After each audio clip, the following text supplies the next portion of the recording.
El Clasico football ইতিহাসের সবচেয়ে বড় প্রতিদ্বন্দ্বিতা।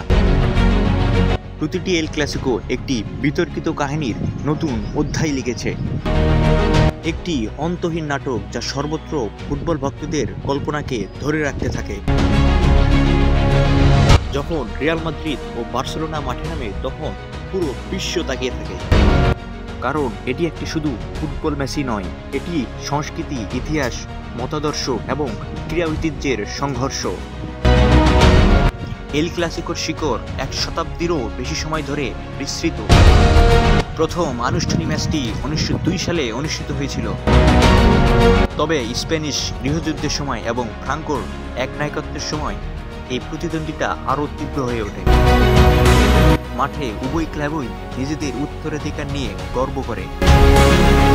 গ্যালাকটিকের জন্য পরিচিত রিয়াল মাদ্রিদ রেকর্ড সংখ্যক উইফা চ্যাম্পিয়ন্স লিগ জিতেছে। অন্যদিকে বার্সেলোনার প্রতীক লা মাসিয়া লিওনেল মেসি, জাভি এবং ইনিয়েস্তাদের মতো কিংবদন্তিদের পরিচয় তুলে ধরেছে। এল ক্লাসিকো বিশ্বজুড়ে লক্ষ লক্ষ দর্শককে আকর্ষণ করে। 180টিরও বেশি দেশে সম্প্রচারিত হয় এই এল ক্লাসিকো।